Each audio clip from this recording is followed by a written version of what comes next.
दिल्ली, मुंबई, कोलकाता जैसे metropolitan cities में pollution का इंडेक्स लेवल हज़ार्ड लेवल से 10 गुना ऊपर चला गया है। दिवाली आते ही सेलिब्रिटीज पटाखों, क्रैकर्स को जलाने के लिए मना करते हैं और एयर पॉल्यूशन और एनिमल सेफ्टी का हवाला देने लगे। आज दिल्ली, कोलकाता, मुंबई जैसे बड़े शहरों में सांस लेना 20 से 25 सिगरेट पीने के बराबर हो गया है। दिल्ली के पॉल्यूशन के जिम्मेदार पंजाब, उत्तर प्रदेश, हरियाणा की पराली को बताया जाता है, जबकि असलियत कुछ और है। इंडिया में शादी, फेस्टिवल, इलेक्शन और इंडिया के मैच जीतने के बाद हम सब सेलिब्रेट करते हैं, पटाखे फोड़ते हैं। लेकिन दिल्ली में एयर पोल्यूशन बढ़ने का असली रीजन कुछ और ही है। दिल्ली में बढ़ती एयर पोल्यूशन का जिम्मेदार मेनली इंडस्ट्रीज, वेस्ट बर्निंग और ट्रांसपोर्ट है। इस तरह के इंफॉर्मेटिव न्यूज के लिए आप सभी से रिक्वेस्ट है कि एसएच न्यूज को सब्सक्राइब करें और बेल आइकन को दबाएं। दिल्ली सरकार पोल्यूशन को रोकने के लिए ऑड एंड इवन जैसे रूल्स लाती है, जिससे पोल्यूशन कम तो नहीं होता बल्कि लोगों को परेशानी और चालान का डर सताने लगता है। 9 नवंबर को सुप्रीम कोर्ट ने एयर पोल्यूशन को कम करने के लिए और हम सब प्योर एयर ले सके इसीलिए क्रैकर्स पर बैन लगा दिया है।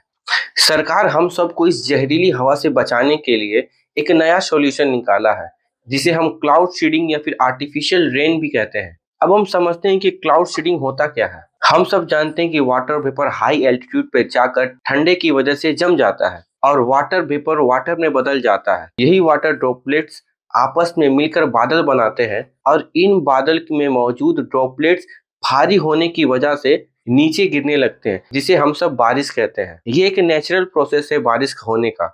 लेकिन क्लाउड सीडिंग या आर्टिफिशियल रेनिंग कैसी होती है, इसे समझते हैं। आर्टिफिशियल रेनिंग के लिए प्लेन्स के जरिए से हवा के ऊपर जाकर बादल में सिल्वर आयोडाइड को मिलाया जाता है और स्प्रे करके क्लाउड के पार्टिकल्स में मिलाया जाता है। सिल्वर आयोडाइड नेचुरल आइस की तरह ही होती है, जिसके जरिए से बादल में प्रेजेंट ड्रॉपलेट्स भारी हो जाते हैं और सिल्वर आयोडाइड की वजह से वाटर वेपर ड्रॉपलेट्स में बदल जाते हैं। भारी होने की वजह से और ग्रेविटी के कारण नीचे आने लगती है। इन सभी वजहों से आर्टिफिशियल रेनिंग और या फिर क्लाउड सीडिंग होता है। आर्टिफिशियल रेनिंग के लिए सबसे इम्पोर्टेंट चीज बादल होता है। अगर बादल ना हो तो आर्टिफिशियल रेनिंग करवा नहीं सकते। और इंडिया में इस आर्टिफिशियल रेनिंग का जिम्मेदारी आईआईटी कानपुर ने लिया है। क्लाउड सीडिंग के लिए आईआईटी कानपुर ने एक टेस्ट भी किया है, जिसमें वो सफल रहे। क्लाउड सीडिंग के लिए 20 और 21 नवंबर का डेट फिक्स किया गया है, जिसके हेल्प से दिल्ली का पोल्यूशन लेवल कुछ कम किया जा सकता है। पूरी दुनिया में हर साल 70 लाख लोग सिर्फ एयर पोल्यूशन से मरते हैं, जिसमें 24 लाख सिर्फ इंडियन है। हर पोल्यूशन से मरने वाला तीसरा बंदा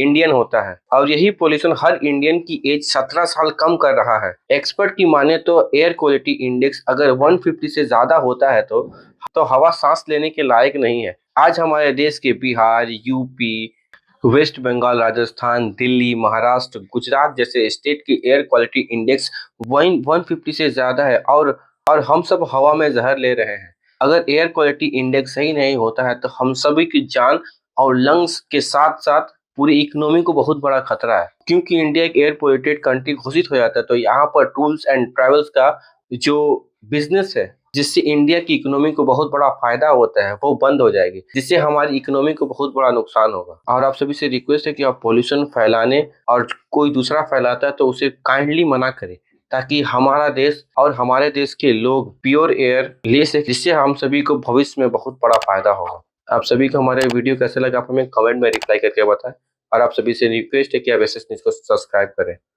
धन्यवाद।